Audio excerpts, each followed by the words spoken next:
Excellent. Welcome to Evening Words. I'm your host, Dr. James Peterson. I am honored this evening to be in conversation with Professor Marcia Chatelain, the Presidential Penn Compact Professor of Africana Studies at the University of Pennsylvania. Professor Chatelain is an active public speaker, has received numerous awards and honors from the Ford Foundation, from the American Association of University of Women, and the German Marshall Fund of the United States. During Professor Chatelain's 12 years at Georgetown University, she won several awards for her teaching and university service, including the 2022 Georgetown Black Alumni Council Distinguished Leader Award. In 2016, the Chronicle of Higher Education named Professor Chatelain a top influencer in academia in recognition of her social media campaign, #Ferguson Syllabus, which implored educators to facilitate discussions about the crisis in Ferguson, Missouri in 2014. Professor Chatelain, welcome to Evening Words. Thank you so much. It's great to be in conversation with you on this very, very important MLK Day. I know that you'll be in conversation with Professor Dorothy Roberts for the 23rd annual Reverend Dr. Martin Luther King Jr. Lecture in Social Justice, where Professor Roberts will be discussing and reflecting on the Civil Rights Act of '64 with you.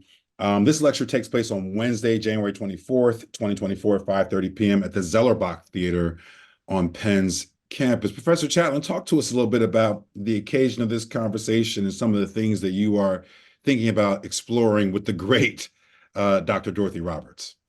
Well, I just want to say thank you for framing the conversation in terms of the Civil Rights Act of '64.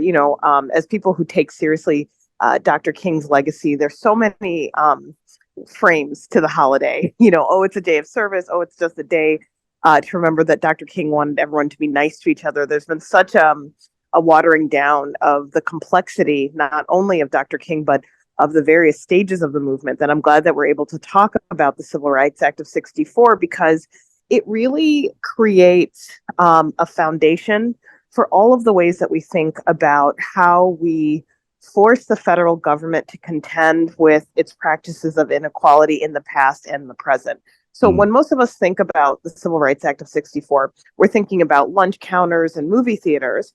But what the act actually does, it provides a mechanism for collecting data so we actually know who's being discriminated against or not.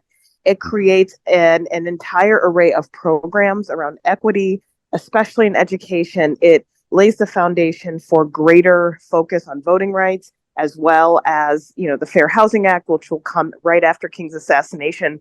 And so our entire framework of what we have a right to, how we make claims against the state, is really grounded in the Civil Rights Act of 1964, so much so that I think that we don't even acknowledge how it has transformed everyone's relationship to the federal government and the ways that we try to fight against racism. Wow. So, you're adding so many dimensions to my understanding even of the Civil Rights Act that I'm sure our listeners are going to be wanting to sort of key in on. When you talk about that framework that's established, help our listeners kind of understand why the Civil Rights Act is still really important in 2024, even though it was established in 1964. Well, because the courts and the federal government continue to play games with it, is basically why it's so important. None of it was finalized or was a done deal that says everyone will have equal access. What it says is, here are the mechanisms to try to make a claim when there isn't equal access. Here are the ways that we go after private businesses. Here are the ways that we go after public resources. And I think it's so important to remember, especially on the King holiday, that the Civil Rights Act of '64 was really a way of trying to get the federal government to take responsibility, but it was also evolving in the context of a war on poverty, where, the Johnson administration is taking seriously that the federal government has a role to play in ensuring that people have access to food, to jobs, to job training, to education. And so when we put that in the context of what was happening in the country in '64 and the ways that King was also trying to think about what the movement needed, it's a really powerful piece of legislation that I think, when we look at the specificity of it, it really alerts us to just how desperate, people were, and how many needs were being unfulfilled during that time. And for today, that Civil Rights Act of '64 is constantly, in front of us. Because when we think about how do we make claims around issues of access to education, there's still school desegregation cases that are being heard by the court. There's still challenges about apprenticeship programs and who's getting in them and who's not getting in them. And so, we might think to ourselves, okay, the days of, people having to fight to get served a hamburger are over, kinda. But there are a number of places in which this act becomes really important for how people organize and how people attack discrimination. Thank you for that, Dr. Chatelain. I'm curious. I want to talk a little bit about your research. And obviously, I mean, the Ferguson syllabus was such a powerful document that blew up on social media, but also shaped the kind of ways in which a lot of folks were teaching into civil rights kinds of movements in the 21st century. Can you talk about how your research has evolved through your understanding of the civil rights movement and how you make that manifest for the challenges that we still face in the 21st century?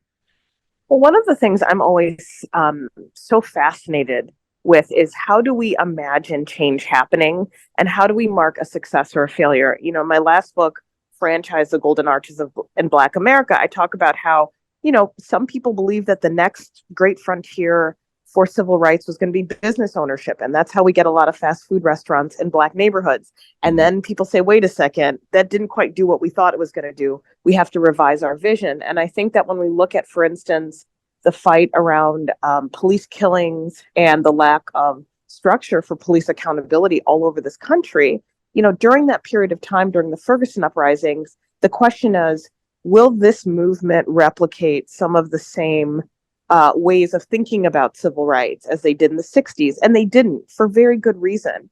And so when we think about legislative victories, when we think about, okay, if a municipality says you have to have body cameras, what are the things that aren't captured by body cameras that we also have to think about? And I think in terms of the civil rights movement, the Civil Rights Act of 64 was a major, major step to end segregation, but it didn't finish the work. And so I think that, for me, my research really focuses on what are the things that we celebrate, what are the things that we bemoan and we regret, and how movements are really just people who are like our students. They're just always reflecting and thinking and going back and really needing the support and the grace to grow. No one gets it right the first time. And I think that that's a constant reminder. And I think that's why can be such a soothing tool when we feel we're in despair. No one gets it right the first time, but every generation takes up the challenge. hmm You're listening to Evening Words on 900 AM, 96.1 FM. I'm your host, Dr. James Peterson. I'm in conversation with Professor Marcia Chatelain, the Presidential Penn Compact Professor of Africana Studies at the University of Pennsylvania, who'll be in conversation with Professor Dorothy Roberts this Wednesday at the Zellerbach Theater on Penn's campus. Dr. Chaplin, I wonder if we could talk a little bit about the history, because you're talking about like just normal people making big things happen. What role did Dr. King and other activists have in getting the Civil Rights Act of 1964 passed in the first place? So much about social change is about concerted efforts, long struggles, and then, timing, which we don't always have control over. So when we think about, the Civil Rights Act of 1964, it really was a far more aggressive attempt to dealing with the issue of civil rights because of Johnson's perspective on civil rights and how it differed than John F. Kennedy. I think that, in the rearview mirror, people have thought of John Kennedy as such a champion for civil rights, and he was incredibly timid on the topic. And essentially what happens when we think about the March on Washington happening in 1963, part of the platform was a civil rights bill. And it didn't have the level of specificity, it didn't have all the provisions of the Civil Rights Act of 64. It didn't have a provision for sex discrimination, but it had a vision that the federal government was going to end the practices in the states that were intolerable, that were economically inefficient. So one of the things that we have to remember about the Civil Rights Act of 64 passing, it happens under a year from the March on Washington. And the roots of the March on Washington are in World War II, when A. Philip Randolph and others are trying to get the federal government to commit to eliminating discrimination in the federal workforce. So when you think about all those factors, it's like a movement that's decades old has this grand march on Washington. You have a Kennedy administration that isn't really pro civil rights, but they're very nervous about the implications and the optics of the march. Mhm. And then you have the assassination of a president, right? So these are all of these factors that no one could plan for, but the diligence and the relentlessness of the movement allows for it to articulate itself at the right moment. And Mhm. so much about American political history, so much about civil rights movement is about timing.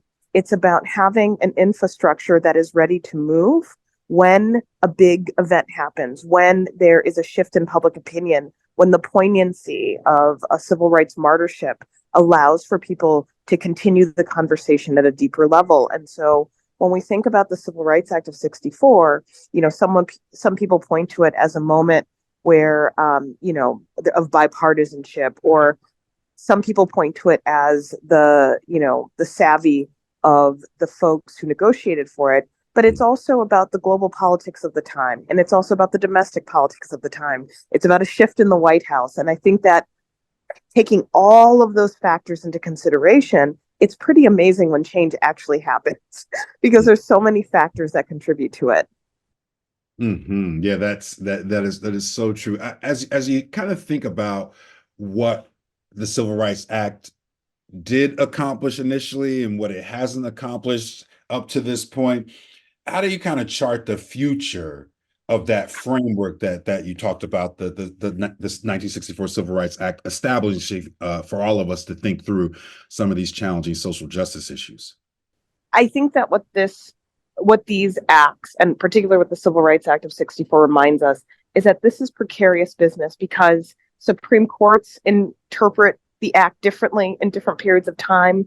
There'll be new challenges to what does civil rights mean when we have emerging technologies, when we have changes in people's immigration status in the United States, when we have presidents who don't believe in civil rights, when we have attorneys general that don't believe in civil rights, right? So I think it reminds us that the action and the celebration that surround any type of civil rights victory has to be tended so carefully, Mhm. with relentless action, and that we have to have the right balance of direct action, on the ground protest, and we have to have mechanisms that train and support the attorneys who are also part of this fight. I think that um, there's all sorts of in the world that I live in the world that Professor Roberts lives in. There are always these people discerning, how do you make a difference? Where should I be? And my answer is, be wherever you need to be, where your talents can allow you to animate the necessity and the importance of an issue. We need attorneys, we need educators, we need people on the ground, we need protesters, we need people who are willing to kind of take up the fight at the place that they're at, so that we're in a constant state of motion. Mm-hmm. Well, Professor Chatelain, we are grateful that you are one of the active public intellectual and scholarly stewards of this legacy. And we're also really, really grateful that you took some time out of your busy schedule to talk to us here at Evening Words. All right, my pleasure. Thank you so much. Thank you so much. We've been in conversation with Professor Marcia Chatelain, who is the Presidential Penn Compact Professor of Africana Studies at the University of Pennsylvania, an active public speaker, an award-winning scholar, and the author and founder of the hashtag Ferguson syllabus. Professor Chatelain will be in conversation with Penn Professor Dorothy Roberts for the 23rd annual Reverend Dr. Martin Luther King Jr. Lecture in Social Justice, where Professor Roberts will reflect on the Civil Rights Act of 1964 in conversation with Professor Chatelain. The event's presented by the Center of Africana Studies, the Penn Program on Race, Science, and Society, the Department of Sociology, the Penn Population Studies Center, and the University of Pennsylvania Carey Law School. It takes place this Wednesday, January 24th, 2024 at 5:30 p. at the Zerlebach Theater on Penn's campus. You're listening to Evening Words. I'm your host, Dr. James Peterson. We are on WRD 900 AM, 96.1 FM, and we'll be back after these messages.